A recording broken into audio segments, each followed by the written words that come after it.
friends, it's Natalie. A couple minutes late, but I'm here. And today I just wanted to talk about for just a couple minutes something that is near and dear to my heart, but honestly seems boring, but it is not.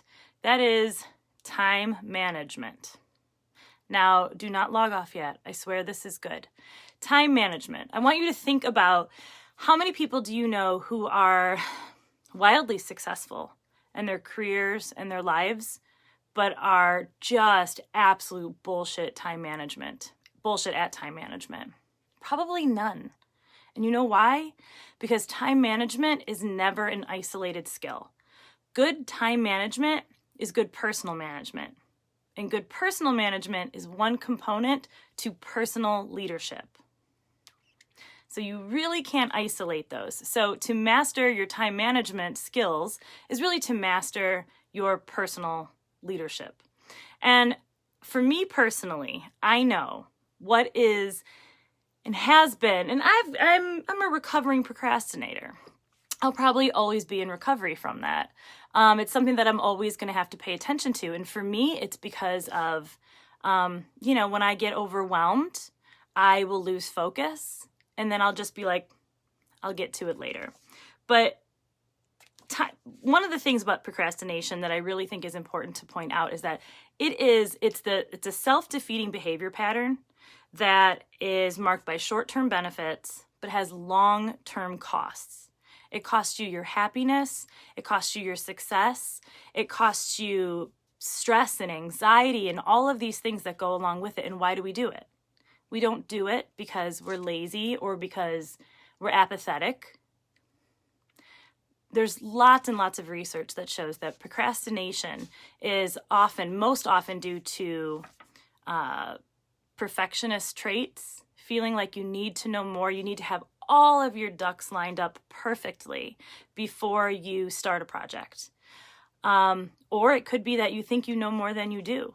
And you're afraid once you realize that you don't want to start that project or make that phone call or whatever. It's the stress and anxiety that comes with the unknown. So we'll put it off and put it off and think about what that causes. That compounds the stress and anxiety of the situation.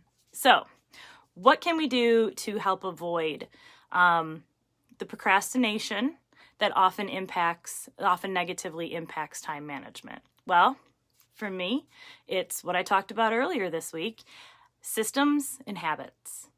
Putting systems in place, making sure that you have these bulletproof systems that you know are going to help you plan your day.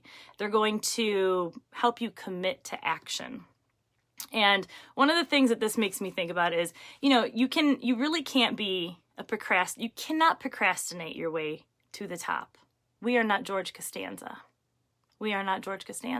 So we have to have this commitment to action, and that comes only with the dedication to the systems and the habits that you've developed. When you take the decision making out of it and you just make it part of your routine, that automatically improves your time management, obviously. So I could go on and on about time management, and here's kind of like a funny story.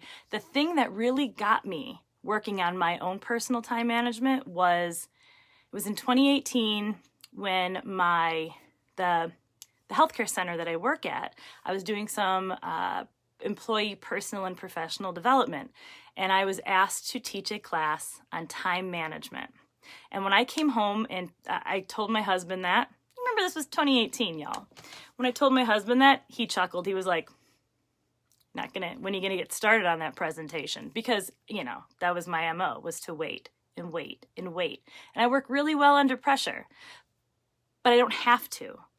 And so when he said that was like the biggest wake-up call to me, that I can't teach something unless I can live by it.